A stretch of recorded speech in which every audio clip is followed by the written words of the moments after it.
आज जिस रियासती हुकूमती खौफ का, जबर का, दहशत गर्दी का मैं मुजाहरा करके आ रही हूँ, वो मेरे लिए या मुस्लिम लीग नून के लिए नहीं, वो इस जाली और सिलेक्टेड हुकूमत के लिए लम्हा फ़िक्रिया है। आज जिस तरह पुरअमन और निहत्ते कारकुनों के ऊपर जिस तरह पत्थर बरसाए गए, स्प्रे किया गया और जिस तरह उनके ऊपर आंसू गैस फेंकी गई, जिससे हमारे मुतअद्दिद कारकुन जो है वो ज़ख्मी हुए, उनके सर फटे, उनको चोटें आई हैं, मैं इसकी भरपूर मज़म्मत करती हूँ। और साथ ही साथ मैं मुस्लिम लीग नून के कारकुनों को, मुस्लिम लीग नून के उन सपोर्टर्स को जो मेरे साथ इजहार यकजहती करने, मुस्लिम लीग नून की मोहब्बत में, मियाँ नवाज शरीफ की मोहब्बत में जो आज उस जबर का सामना करते हुए वहाँ खड़े रहे, मैं उनको मीडिया की वसातत से सलाम पेश करती हूँ। और आज मैंने पहली दफ़ा ये मुजाहरा देखा है कि एक तरफ से पत्थर आ रहे हैं, आपको एक नैब गर्दी का सामना है, और उससे मेरी गाड़ी के इर्द गिर्द जो लोग थे वो ज़रा दूर दूर हट गए। मेरी गाड़ी बिल्कुल अकेली खड़ी थी, तन्हा खड़ी थी। इसी असना में सामने से, नैब के दफ्तर के सामने से, बिल्कुल सामने से, जहाँ पे बैरिकेड्स लगे हुए थे, उसके पीछे से, सामने से नहीं उसके पीछे से, बैरिकेड्स के पीछे से मेरी गाड़ी के ऊपर पथराव हुआ। और इतने बड़े बड़े पत्थर मैंने खुद देखे।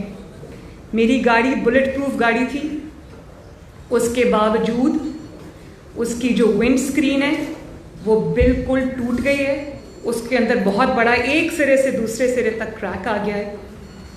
और इसके अलावा भी उसकी छत पे पता नहीं कहाँ से वो पत्थर आए। मेरे सिक्योरिटी गार्ड्स फिर भी बिल्कुल, उनके पास कोई शील्ड नहीं थी, कोई प्रोटेक्शन नहीं थी, वो मेरी गाड़ी के आगे खड़े रहे। तो मैं उनको भी खराज तहसीन पेश करना चाहती हूँ, उनका शुक्रिया अदा करना चाहती हूँ। और मेरे पे नैब ने अगर मुझे बुला ही लिया था, अगर एक मुज़िका खेज़ इल्ज़ाम तो लगाया नहीं, ये मेरे पास उनकी प्रेस रिलीज़ पड़ी है, इनकी जो कॉल अप नोटिस है ये पड़ा है, ये मुझे परसों मौसूल हुआ है, परसों।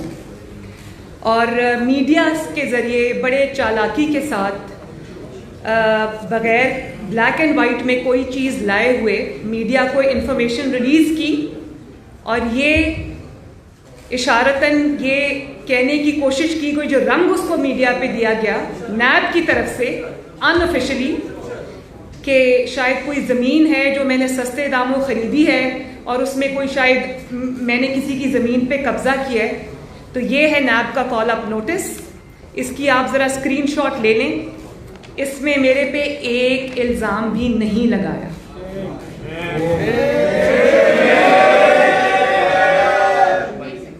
एक सेकंड ज़रा सुनिए।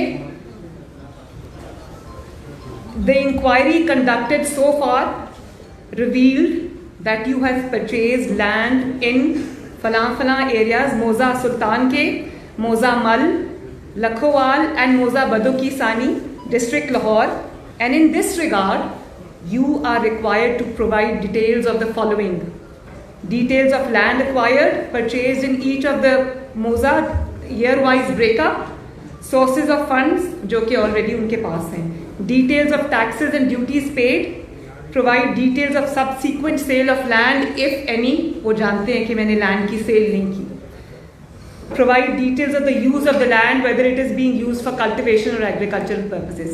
ये नोटिस है, इसमें इल्ज़ाम कोई नहीं है, उसको बहुत वेग रखा गया है क्योंकि मुझे बुलाना मकसूद था। और अब मैं ये कहने में हक बजाने हूँ कि मुझे बुलाने के पीछे, इस वेग से नोटिस के पीछे जिसमें कोई इल्ज़ाम नहीं है, मुझे बुलाने के पीछे मुझे नुकसान पहुंचाना मकसूद था। क्योंकि आज मेरे साथ जो सलूक किया गया, मैंने पाकिस्तान के 72 साल में ये होते नहीं देखा। परवेज़ रशीद साहब मेरी गाड़ी में थे और उन्होंने मुझे, जब वो विंड स्क्रीन स्मैश हुई तो उन्होंने मुझे कहा कि ये शुक्र करो कि ये बुलेट प्रूफ गाड़ी थी। अगर ये बुलेट प्रूफ गाड़ी ना होती तो शीशा टूटता और उसके बाद जो ईंटे नुमा पत्थर उन्होंने फेंके वो सब मेरे सर पे लगते, क्योंकि मैं फ्रंट सीट पे बैठी हुई थी। तो मैं इस चीज़ को कैसे कंस्ट्रू करूं, इस चीज़ का मैं क्या मतलब लूं, ये आप सब मेरे से बेहतर जानते हैं। लेकिन क्लियरली अगर वो बुलेट प्रूफ गाड़ी ना होती तो सामने से जिस तरह पुलिस की यूनिफॉर्म में लोग, मुझे नहीं पता वो पुलिस के थे या नहीं, लेकिन वो पुलिस की यूनिफॉर्म में थे। पंजाब पुलिस जनरली ये नहीं करती, लेकिन जिस तरह से वहाँ से वो हुआ वो मैंने अपनी आंखों से देखा। मेरे हाथ में मोबाइल था, मैंने जल्दी, क्योंकि गाड़ी हिल रही थी, पत्थर लग रहे थे, तो मैंने अपने हाथों से अपने मोबाइल कैमरा से उसकी वीडियोस बना ली और एविडेंस के तौर पे उसी वक्त उन वीडियोस को मैंने ट्वीट कर दिया। परवेज़ रशीद साहब का कहना है कि अगर वो गाड़ी बुलेट प्रूफ ना होती और उस गाड़ी की विंड स्क्रीन टूट जाती, उसके बाद जो पत्थर आ रहे थे वो मेरे सर पे लगते, मुझे लगते, और शायद वो क्लियरली मुझे जानी नुकसान पहुंचाने की कोशिश थी, या जानी नुकसान पहुंचता या मेरी हेड इंजरी हो सकती थी जिसमें मैं अभी अस्पताल में शायद पड़ी होती। मैं अब वो कहना नहीं चाहती। तो जिस इंतकाम गाह से मैं अभी आ रही हूँ उसकी हैसियत तो मैंने आपको बता दी। उसके बाद इन्होंने मुझे ये कहना शुरू किया कि आप अनऑफिशियली कि आप वापस चली जाएं, आप वापस चली जाएं। मैसेजेस आने शुरू हो गए इधर उधर कि आप मैंने कहा मैं तो वापस नहीं जाऊंगी।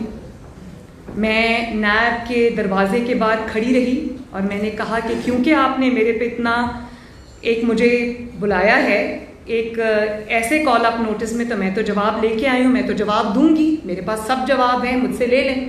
कहा नहीं बीबी आप वापस जाएं। तो राना सनाउल्लाह साहब ने फिर उनको कहा कि वो वापस नहीं जाएंगी, आप अगर लिख के देना चाहते हैं, क्योंकि आप फिर ये कहेंगी हमने बुलाया था वो हाजिर नहीं हुई, पेश नहीं हुई। मैं तकरीबन कोई 1.5 घंटा 1.25 घंटा वहाँ खड़ी रही, उन्होंने दरवाज़ा नहीं खोला और अंदर छुप के बैठे रहे। और राना साहब ने फिर उनको कहा कि लिख के दें, तो वो लिख के देने को पहले तैयार नहीं थे। फिर उन्होंने अपनी कोई प्रेस रिलीज़ इशू की और कहा कि आज मरियम नवाज़ वापस जाएं, तो आज की जो उनकी पेशी है वो कैंसिल हो गई है। सवाल वहाँ पर किए जाते हैं जहाँ सवाल करने वाले का कोई किरदार हो। नैब के किरदार मुझे तो बहुत पहले से पता था, नवाज शरीफ साहब को बहुत पहले से पता था, राना सनाउल्लाह साहब को बहुत पहले से पता था, शाहिद खाकान अब्बासी साहब को बहुत पहले से पता था, हमजा शहबाज को बहुत पहले से पता था, साद रफीक साहब को बहुत पहले से पता था, और भी हमारे जो मुस्लिम लीग नून के लीडर्स हैं जिनको जो नैब गर्दी का निशाना बने वो भी सब जानते थे। लेकिन नैब के इन हथकंडों पर मुहर अब सुप्रीम कोर्ट के मुअज़्ज़िज़ जज साहिबान ने अपने रिमार्क्स और अपने फैसलों के ज़रिए लगा दी। हाई कोर्ट के जजेस ने, मुअज़्ज़िज़ जज साहिबान ने अपने फैसलों और रिमार्क्स के ज़रिए लगा दी, और रही सही कसर उसकी ह्यूमन राइट्स वॉच ने पूरी कर दी, जिसमें ये क्लियरली कहा गया कि नैब को पॉलिटिकल इंजीनियरिंग के लिए, पॉलिटिकल विक्टिमाइजेशन के लिए और सियासी जोड़ तोड़ के लिए, पॉलिटिकल ओपोनेंट्स को सप्रेस करने के लिए, उनको ब्लैकमेल करने के लिए, उनको दबाने के लिए और हुकूमत को बरकरार रखने के लिए नैब को जो है वो इस्तेमाल किया गया।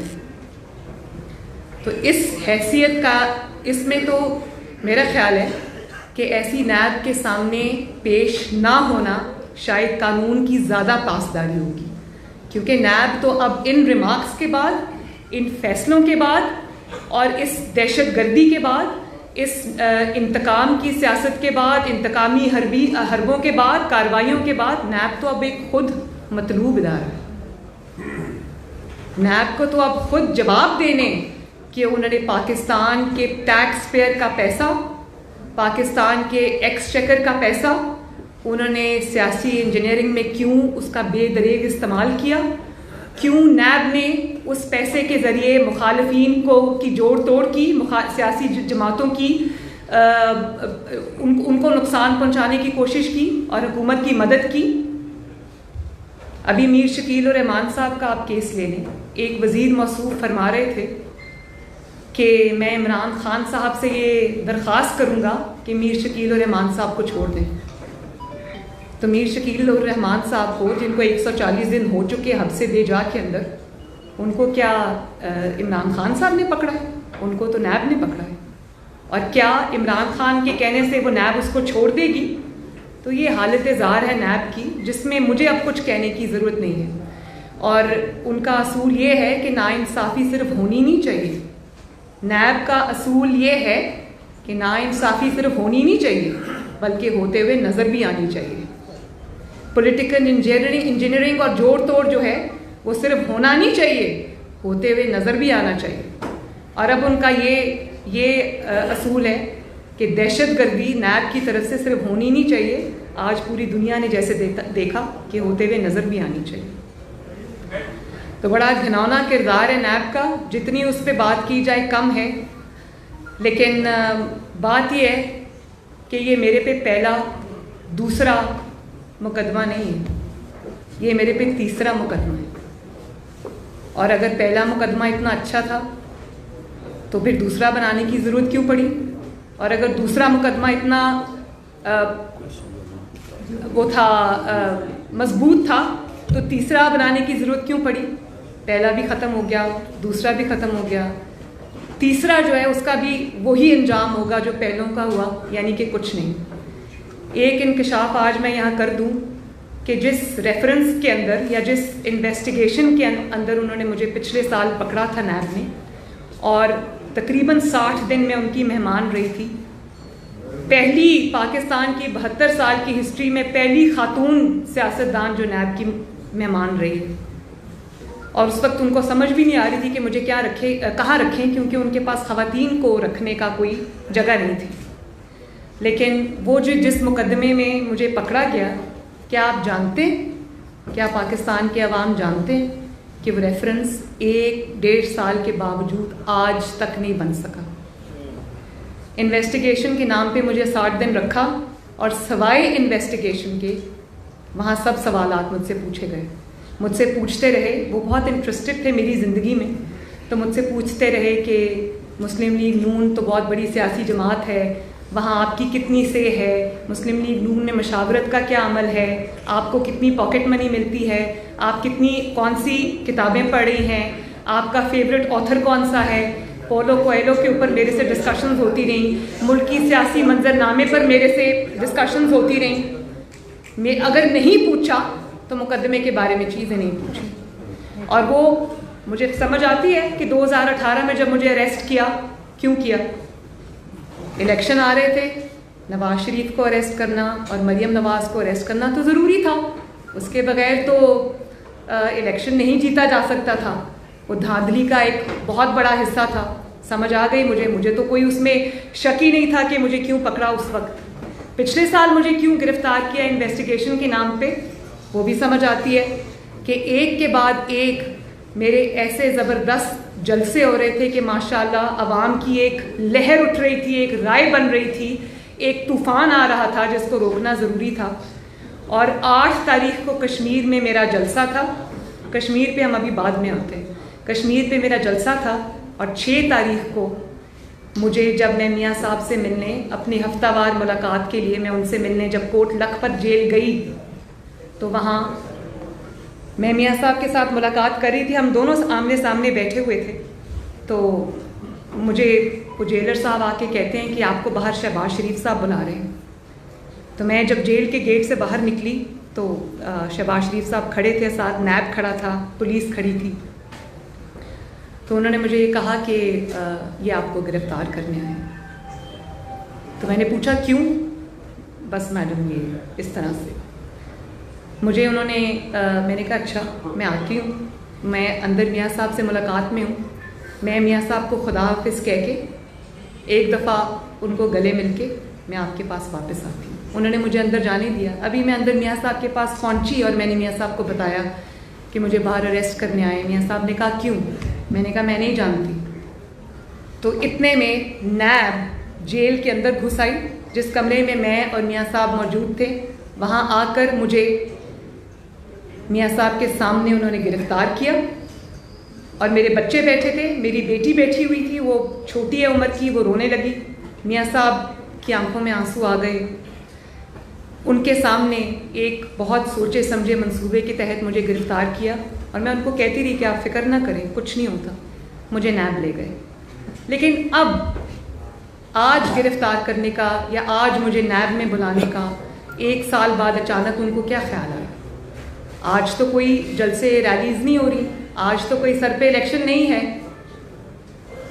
तो उस पर मैं सोच रही थी कि आज अचानक कौन सी कोई ऐसी चीज़ सिचुएशन आ गई है कि इनको ये करना पड़ा, मुझे बुलाना पड़ा फिर से। तो मेरा ख्याल है कि मेरा ज़ाती ख्याल है कि ये खौफ जो आजकल इनके इंटरनल सर्वेज हो रहे हैं, जिनकी खबर ये मीडिया को तो रिलीज़ नहीं करते, लेकिन सर्वेज़ की खबर हम तक भी पहुंचती है, तो उन सर्वेज़ में मुस्लिम लीग नून और नवाज शरीफ का ग्राफ जो है वो पहले से कहीं ज़्यादा बढ़ गया है। और पंजाब के अंदर स्पेशली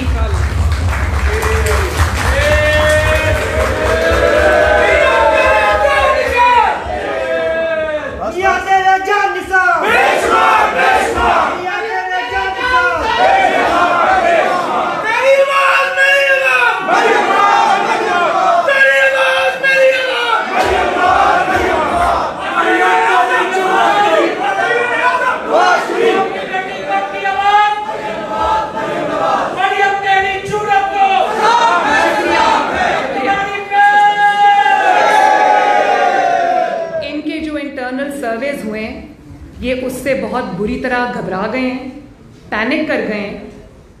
और उसके बाद इनको नवाज शरीफ का हर बार इस्तेमाल करके देख लिया, लेकिन मुस्लिम लीग नून का ग्राफ जो है वो पंजाब से उनको उनके सर्वेस के मुताबिक मुस्लिम लीग नून स्वीप कर रही है। तो ये वो खौफ है। और आज मैं आपको एक और बात बताऊं कि इमरान खान साहब को बहुत शौक था इक़्तिदार में आने का, लेकिन आज इतनी नाकामियों और पे दर पे नाकामियों के बाद वो सिर्फ इसलिए इक़्तिदार से चिपके हुए हैं कि पहले उनको आने का शौक था, अब जाने का खौफ है। और वो खौफ क्यों है? वो खौफ इसलिए है कि इतने जुल्म कर बैठे हैं कि अब उनको सिर्फ इक़्तिदार से चिपकने में अपनी सर्वाइवल नज़र आती है। ऐसे ऐसे ऐसे अल्फाज हम नहीं इस्तेमाल करते। इतने जुल्म वो कर चुके हैं कि अब उनको अपने अंजाम से खौफ आता है। तो इसलिए ये जो अब एक आप देख रहे हैं कि उसको बुला रहे हैं, उसको बुला रहे हैं, तो ये इसी सिलसिले की एक कड़ी है। पैनामा भी ख़त्म हो गया, इकामा भी ख़त्म हो गया, बाकी चीज़ें भी ख़त्म हो गई। तो मुस्लिम लीग नून ने तो बहुत सह लिया, बहुत बर्दाश्त कर लिया। आपको तो अपनी फ़िक्र करनी चाहिए। आपका क्या होगा जब आपको जो 6 महीने की मोहलत मिली है, जब वो ख़त्म हो जाएगी? तो आप तो ख़ुद अपनी ज़ुबान से इस बात का इकरार कर चुके हैं कि आपको 6 महीने की मोहलत मिली है, वार्निंग मिली है। और जो हुकूमत अब मोहलतों पे चल रही हो, वो अब खौफ नहीं खाएगी तो क्या होगा? आपको तो क्लियरली ये कहा गया है, आपकी ज़बान से हमने सुना, आपने ये कहा कि 6 महीने मिले हमें और 6 महीने के बाद वो मामलात कहीं और चले जाएंगे। कहाँ चले जाएंगे ये मैं नहीं जानती, लेकिन उनको पता है कि क्या होगा। तो ये खौफ की जो अचानक ये पैनिक की एक लहर उठी है, उसकी ये वजह है। और आपने फरमाया कि अब मैंने कश्तियाँ जला दी हैं, तो कश्तियाँ जलाने का और कोई मतलब नहीं है। कश्तियाँ जलाने का मकसद ये है कि मैंने इतने जुल्म कर लिए हैं, इतनी ज़्यादतियाँ कर ली हैं कि अब मेरे पास कोई दूसरा रास्ता नहीं बचा। और एक बात मैं आपको बता दूँ, जेल से डराने की, एक सेकंड देखें, डिस्ट्रप्शन होती है, मेरा फ्लो टूट जाता है। इनको पीछे कर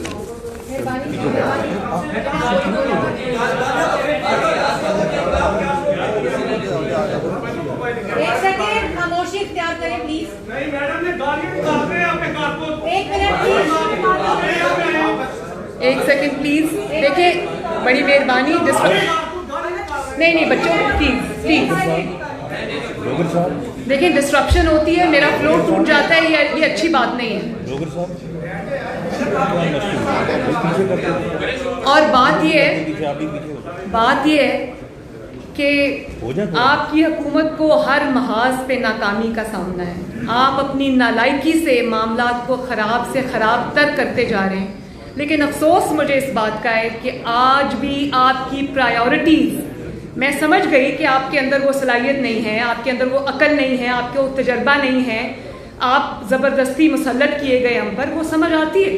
लेकिन आज भी आपकी प्रायोरिटीज़ मिसप्लेस्ड हैं।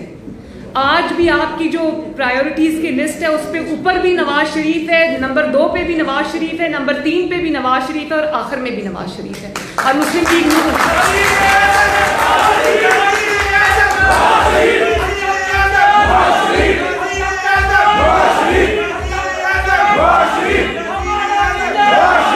और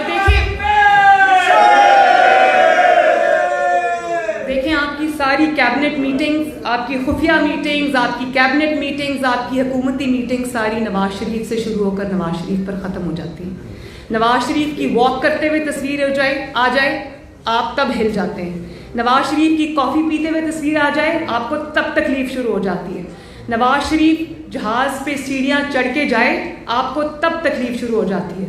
और ये जो नवाज शरीफ की सेहत के बारे में आपने प्रोपेगेंडा किया, आपको शर्म आनी चाहिए। आपकी कस्टडी में नवाज शरीफ बीमार हुआ, आपकी कस्टडी में नवाज शरीफ मौत के दहाने तक पहुंचा, आपकी कस्टडी में वो मेरी मौजूदगी में सर्विसेज हॉस्पिटल में आपके सरकारी डॉक्टर्स के नीचे वो जिंदगी और मौत की जंग लड़ रहा था। आपकी कस्टडी में आपके फैसले से वो बाहर गया और उसके बाद जब वो बाहर चला गया तो आपने क्या कहना शुरू कर दिया। आपके वजीरों ने प्रेस कॉन्फ्रेंसेस की, आपके अपने स्टेटमेंट्स हैं कि नवाज शरीफ को सेहत को खतरा है तो इंसानी हमदर्दी के लिए मैंने जाने दिया। सॉरी, आपने इंसानी हमदर्दी के लिए नहीं उनको जाने दिया। आपको नवाज शरीफ पर रहम नहीं आया, आपको अपने ऊपर रहम आया। आपको जब ये खबर मिली कि नवाज शरीफ बीमार है और मौत के दहाने तक पहुंच गया तो आपने अपने आप को बचाने के लिए कि आपकी कस्टडी में उसके साथ ये हुआ तो आपको फिर आपके हाथ पांव फूल गए और आपने इस रहम आपको अपने ऊपर आया। नवाज शरीफ के ऊपर रहम नहीं आया आपको, आपने उसको जल्दी जल्दी मुल्क से बाहर भेजा इलाज के लिए ताकि वो आपके ऊपर जिम्मेदारी ना आ जाए और आप अवाम का जो हाथ है वो आपके गिरेबान पे होगा, कल आप सड़कों पे चल नहीं सकेंगे। तो मैं ये जानती हूँ कि रहम आपको नवाज शरीफ पर नहीं आया, रहम आपको अपने आप पर आया था कि आपके हाथों ये होगा।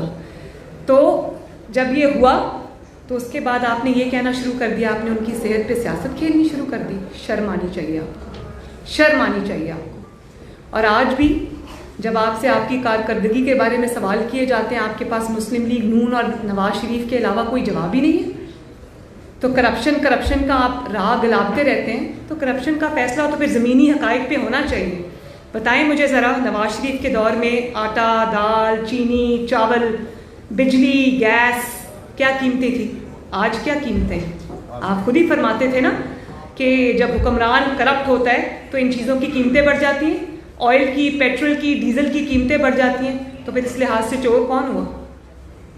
नवाज शरीफ 5.8 पे जीडीपी छोड़ के गया था। आज पाकिस्तान की तारीख में शायद पहली दफ़ा मनफी में जीडीपी चली गई, माइनस में चली गई जीडीपी।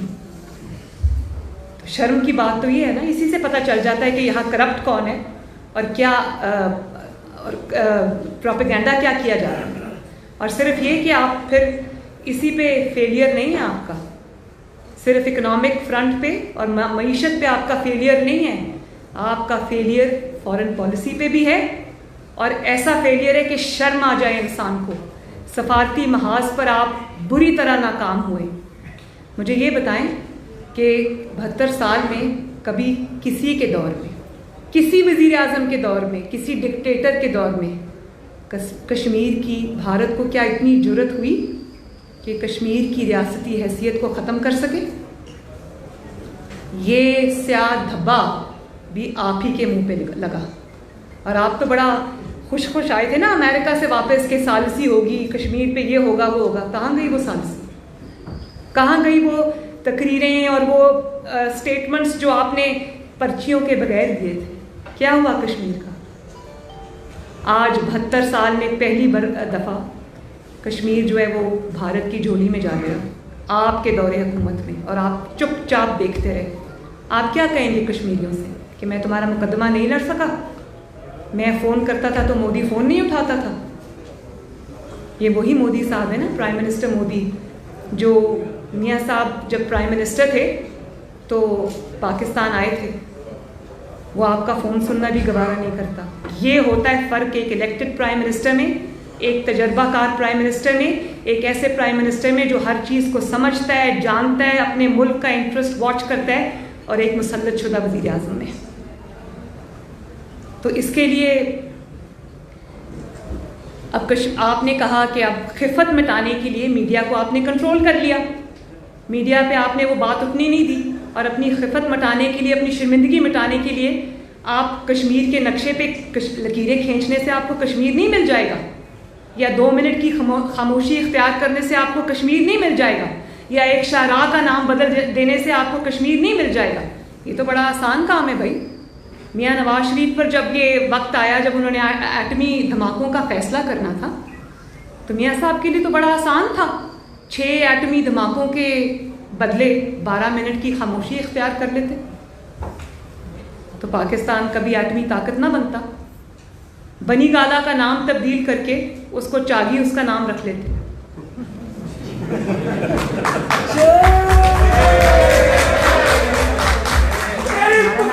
मेरी पुकार, मेरी आवाज, मेरी आवाज, मेरी आवाज, मेरी आवाज, मेरी पुकार, मेरी पुकार। एक सेकंड प्लीज।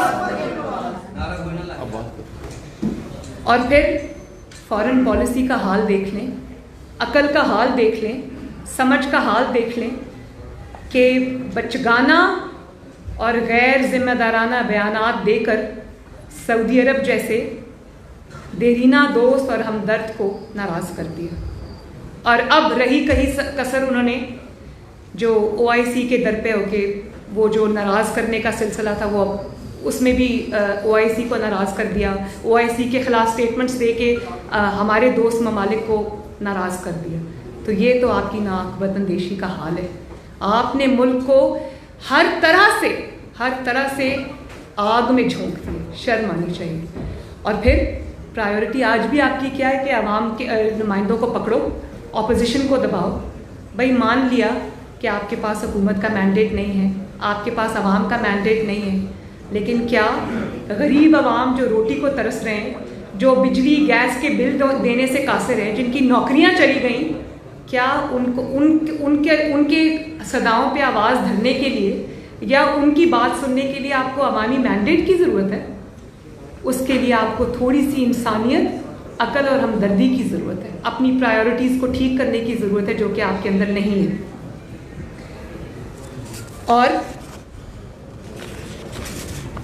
हाल आपका ये है कि नवाज शरीफ पे आप हर जगह तनकीद करते हैं, लेकिन नवाज शरीफ के बनाए हुए मंसूबों पर बड़ी ढिठाई से, कमाल ढिठाई से 6-6 बार अपनी तख्तियाँ लगाते हैं।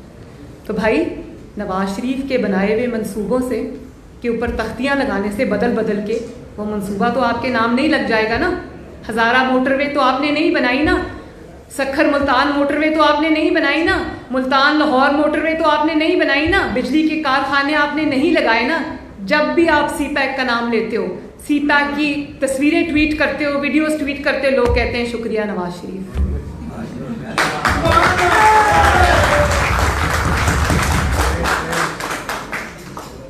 शुक्रिया नवाज शरीफ की सदाएं आती हैं। आपको हर जगह नवाज शरीफ इसलिए नज़र आता है क्योंकि हर जगह नवाज शरीफ है और रहेगा इंशाअल्लाह।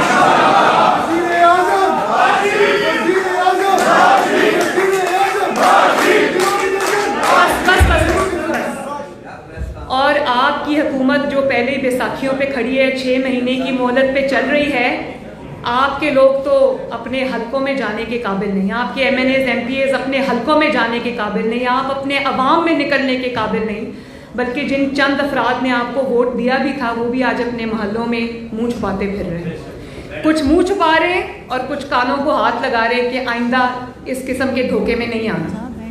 तो आपका अपना ये हाल है। तो इंशाअल्लाह ताला वो वक्त दूर नहीं है जब हम सब मिल के नवाज शरीफ की क़यादत में इंशाअल्लाह ताला इस नालायकी से बहुत जल्द लोगों को आज़ादी देंगे इंशाअल्लाह।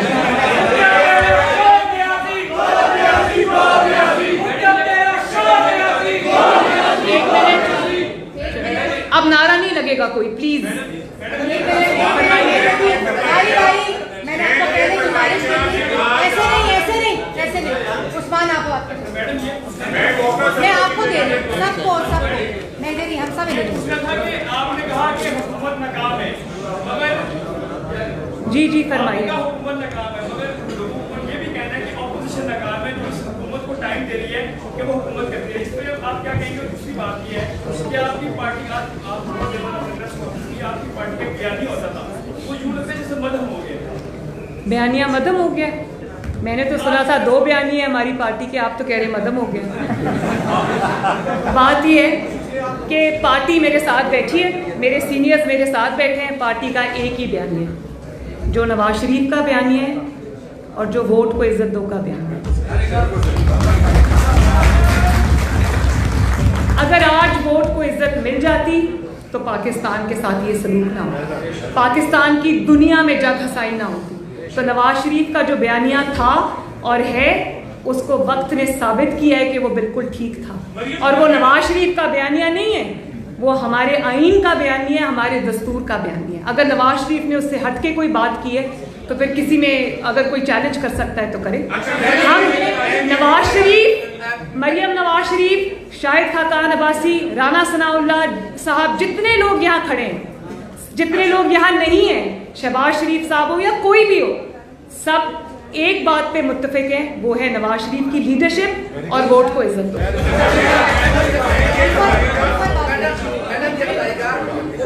आपने बड़ी तशवीशनाक इस बात में जो आपकी जान के दर पे है, और दूसरी बात यह कि आप इतना अरसा खामोश क्यों थी, और आज जब बोलती हैं तो यूँ समझा जाए कि आप बोलती चली जाएंगी। देखिए, सबसे पहले तो मेरे लिए बोलना आसान है, खामोश रहना मुश्किल है। मेरी वालिदा चली गई इस दुनिया से, मेरे वालिद इतने बीमार हो गए कि उनकी ज़िंदगी का हमें उस वक्त पता नहीं था। डॉक्टर्स ने मेरे सामने, आप यकीन करें, आज मैं वो दोहराना चाहती हूँ, सर्विसेज हॉस्पिटल में जब ये मुझे कोट लखपत से लेके आए अपने वालिद की इयादत के लिए, तो उस वक्त 5-7 डॉक्टर्स की मीटिंग चल रही थी और उन्होंने मेरे सामने मियाँ साहब को कहा कि जब हम रोज़ सुबह ऑफिस में आते हैं तो हम ये सोच के आते हैं कि पता नहीं फिर हमें आपको देखना नसीब हो या ना। ये मैं गवाह, चश्मदीद गवाह हूँ इस बात की, मेरे कानों ने सुना, मेरी आंखों ने देखा। ये मियाँ साहब की हालत थी। तो मैंने मियाँ साहब के साथ जाना चाहा। मैं ही ख्याल रखती थी उनका, मैं ही उनकी तीमारदारी करती थी, उनकी दवाइयाँ, इंजेक्शन सब मेरे पास होते थे। मुझे एक सोचे समझे मंसूबे की तहत मियाँ साहब के साथ नहीं जाने दिया। तो मैं इस नतीजे पे पहुंची हूँ कि मुझे इधर एज हॉस्टेज रखा हुआ था कि अगर मैं कोई बात करूं तो वहाँ पर वो मियाँ साहब को नुकसान पहुँचाने की कोशिश करें। उनका इलाज ना होना, क्योंकि उनके दिल की एक शरियान आज भी 90% बंद है, जिसकी सर्जरी होनी बाकी है। और वो कोरोना की वजह से, पहले वो मेरा इंतज़ार कर रहे थे क्योंकि उनको था कि मैं आ जाऊँगी चंद दिनों में, वो नहीं हो सका। फिर वो कोरोना आ गया, अब उनकी सर्जरी अभी होना बाकी है। तो मैं अपना कुछ ऐसा करके मैं उनके इलाज में कोई खलल नहीं चाहती थी, क्योंकि वो सिर्फ मेरे वालिद नहीं हैं, वो इस कौम का सरमाया है। हमें जिंदा लीडर चाहिए, हमें लीडर्स की लाशें नहीं चाहिए। तो अगर मैं अपनी जिम्मेदारी निभा रही थी तो मैं करोड़ों अवाम की नुमाइंदगी कर रही थी, जिनकी इन्वेस्टमेंट इन टर्म्स ऑफ 40 साल और वोट और एतमाद और खिदमत मियाँ साहब में हुई भी है। तो मुझे ज़िम्मेदारी का मुजाहरा करना था। और दूसरी बात में आपने कहा कि मैं खामोश क्यों हूँ। कभी हमने बोल के उनको एक्सपोज किया और कभी खामोश रह के हमने उनको ज़्यादा एक्सपोज किया, वरना उनके अंदर ये जरासीम मौजूद हैं कि वो कल ये कहते कि मैं तो बहुत करना चाहता था, मैं तो पाकिस्तान की किस्मत बदलना चाहता था, मैं तो दूध और शहद की नहरें बहाना चाहता था, ये ऑपोजिशन ने मुझे कुछ करने नहीं दिया। तो इसलिए हमने खामोश रह के उनको ज़्यादा एक्सपोज किया। लेकिन मुझे इस बात की आज खबर हुई कि मेरी जो खामोशी है या जो मियाँ साहब की खामोशी है वो इतनी गूंज रही है कि इनको कानों पे हाथ रखने पड़ते हैं।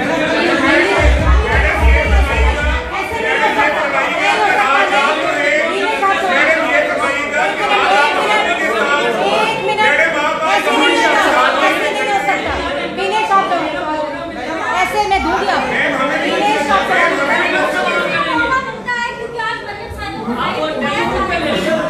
एक सेकंड इस प्लेटफॉर्म के ऊपर मरियम साहिबा से पूछना चाहिए।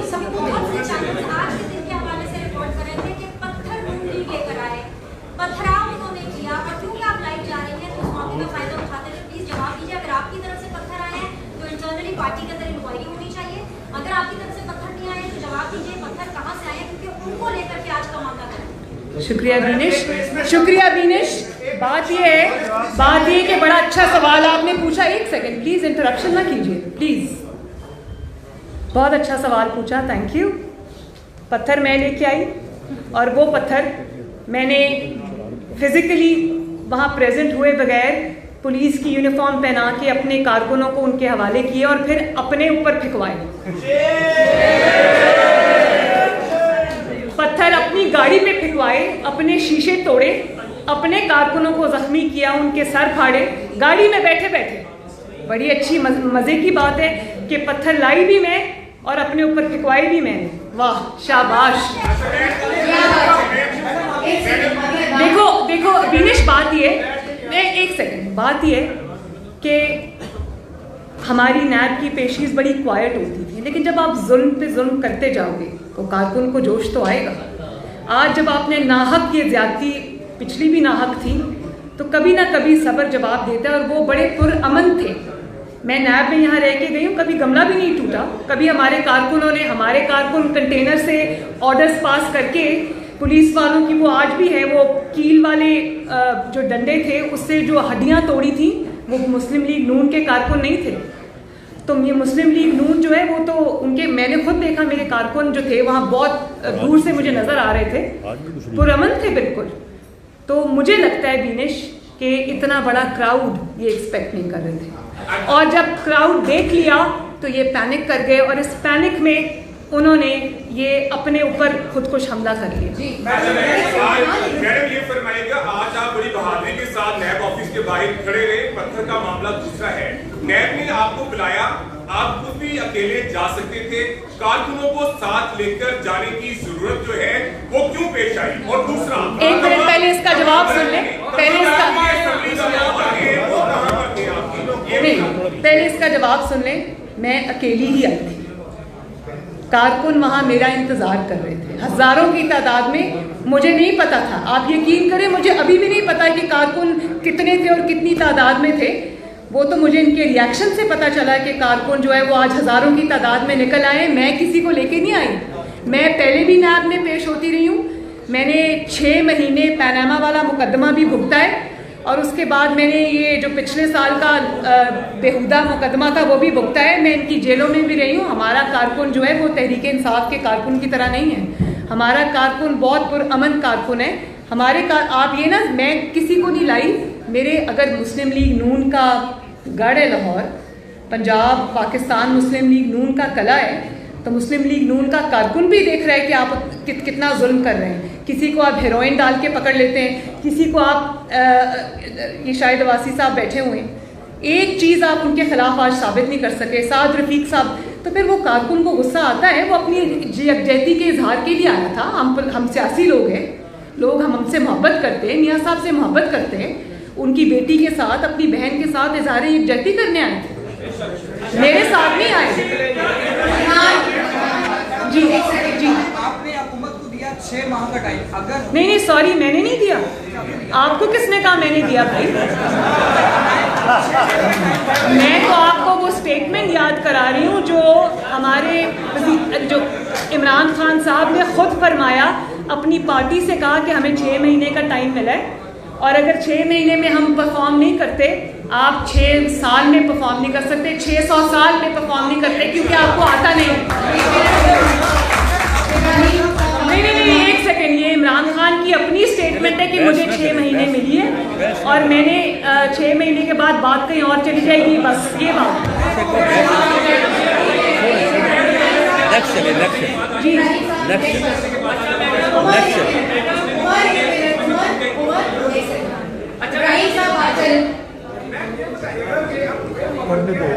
हमने 2-4 घंटे देखी हमने 2007 का नेत्राबाद का वाकया भी देखा है, आज का वाकया जिस तरह गाड़ी को नुकसान पहुंचा और बहुत बड़ा नुकसान हो सकता था और आपके बाकी जो लीडरशिप बन के हम सब साथ थे, ये अगर एक पुलिस का ट्रक है नया साहब को ले चला था ये है कि इसका लीगल आप वे क्या करें, क्या इमरान खान के खिलाफ मुकदमा करने जा रहे हैं, इसका लीगल वे क्या है? इसमें ऐड कर लीजिएगा। बिलावल भुट्टो पीछे एपीसी की कोशिश कर रहे थे, क्या आपके साथ बिलावल भुट्टो ज़रदारी का कोई राब्ता है? और मुस्लिम लीग नून जिसमें आज देखते हैं कि आप निकली हैं तो कारकुन भी आपके साथ है।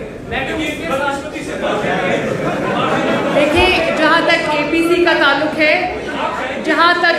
का ताल्लुक है वहाँ पर मियाँ साहब की क्लियर इंस्ट्रक्शंस हैं पार्टी को भी कि एपीसी के फोरम को भरपूर तरीके से इस्तेमाल किया जाए।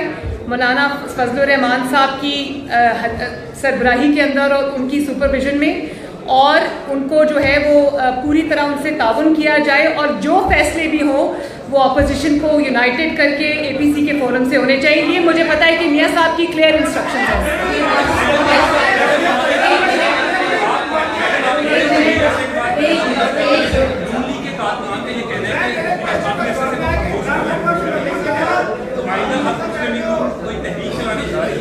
आइंदा का लाए मन इंशाअल्लाह ताला हम लीडरशिप की जो उनकी मशावरत से तय करेंगे।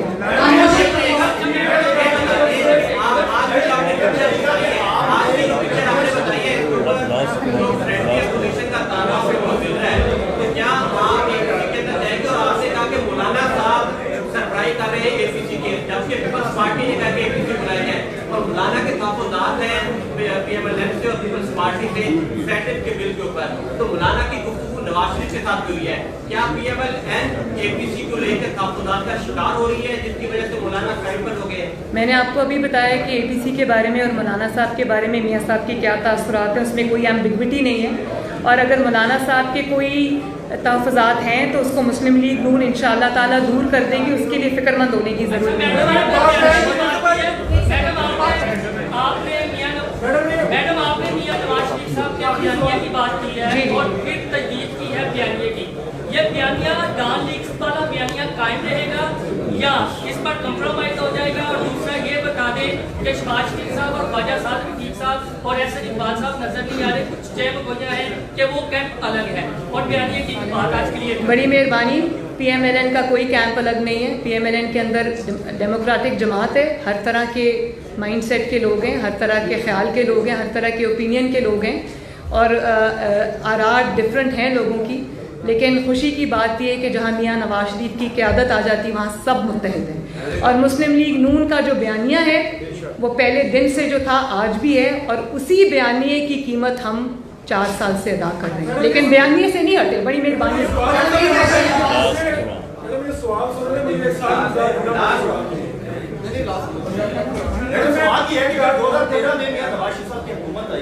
तो इमरान खान ने 26 दिन का कमर लिया, अब 2 साल गुजर गए, सूरत आपने सारी बता दी है इमरान खान की। वो कौन सी पावर्स है जिन्होंने 26 दिन इमरान खान का इस्लामाबाद में ठहर रखा, लेकिन आपको इस्लामाबाद जाने से रोक रही? मुझे इस्लामाबाद जाने से बोले? मैं अभी इस्लामाबाद जा ही नहीं रही।